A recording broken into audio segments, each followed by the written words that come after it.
नमस्कार, जय जिनेन्द्र।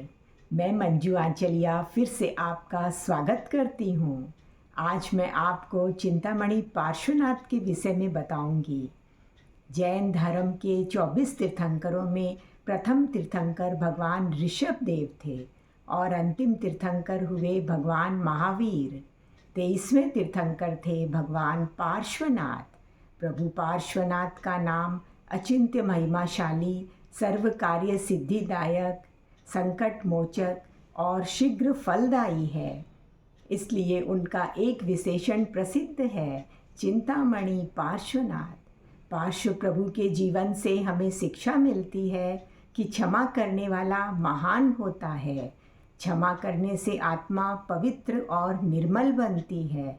तो चलिए शुरू करते हैं चिंतामणि पार्श्वनाथ।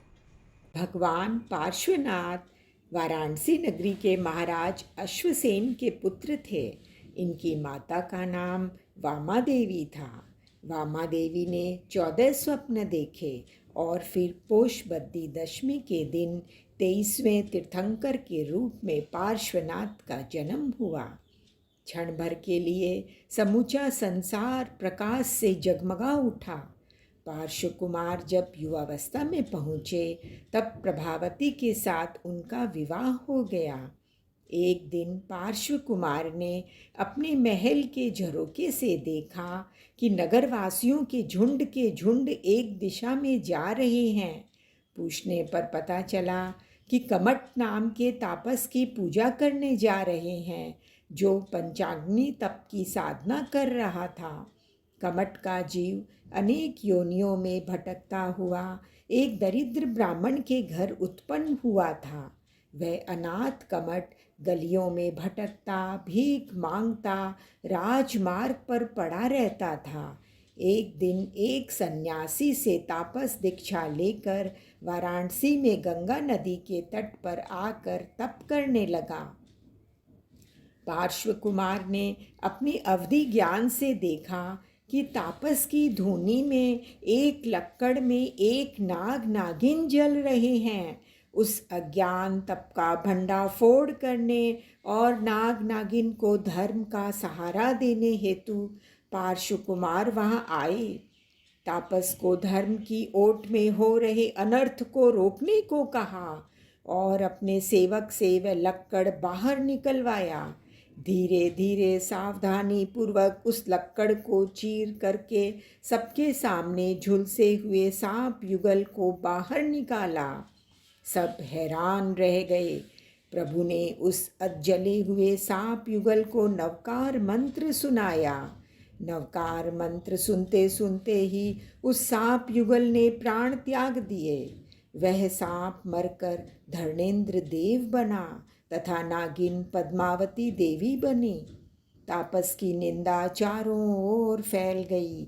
अनेक प्रकार के अज्ञान तप करके वह मरकर मेघमाली नामक असुर देव बना। इस घटना के बाद पार्श्व कुमार का चिंतन नई दिशा में मुड़ गया। वे सोचने लगे कि हिंसक यज्ञ व अज्ञानता आदि में लोग भटक रहे हैं, उन्हें सत्य धर्म का मार्ग दिखाना चाहिए। उन्होंने वार्षिक दान देकर दीक्षा लेने का संकल्प किया। दीक्षा लेने के बाद एक बार वह कोशाम्ब वन में ध्यानस्थ खड़े थे। उस समय वह मेघमाली देव आकाश से कहीं जा रहा था। नीचे उसने ध्यान में लीन पार्श्व प्रभु को देखा। अवधि ज्ञान लगाया। बैर की उग्र भावना जागृत हुई। वह प्रभु को तरह तरह से कष्ट देने लगा। प्रभु को अविचल देखकर उसने धुआंधार वर्षा प्रारंभ कर दी। सोचा कि प्रभु को पानी में पूरा बहा दूंगा। तभी धर्मेंद्र का आसन डोल गया। वह अपने उपकारी प्रभु की सेवा करने देवी पद्मावती के साथ तुरंत आए। तभी एक विशाल कमल प्रभु के नीचे से उठ गया। प्रभु जल से ऊपर उठ गए। नीचे से एक नाग देव प्रकट हुआ। प्रभु के समूचे शरीर को लपेटता हुआ मस्तक पर अपने 7 फन फैलाकर छत्र बनाया। ज्यों ज्यों जल बढ़ता, कमल पर स्थित प्रभु का आसन ऊंचा उठता जाता। क्रोधित धर्मेंद्र देव को देखकर मेघमाली भय से कांप उठा। उसने तुरंत अपनी माया समेट ली और प्रभु के चरणों में आकर माफी मांगने लगा। प्रभु पार्श्वदेव तो अभी भी ध्यान में स्थिर थे। उनके मन में न तो धर्मेंद्र देव पर राग था और ना ही कमट पर द्वेष। प्रभु ने उपसर्ग में अविचल रहकर केवल ज्ञान प्राप्त किया। 100 वर्ष की अवस्था में सावन सुदी अष्टमी को प्रभु ने निर्वाण प्राप्त किया। धन्यवाद।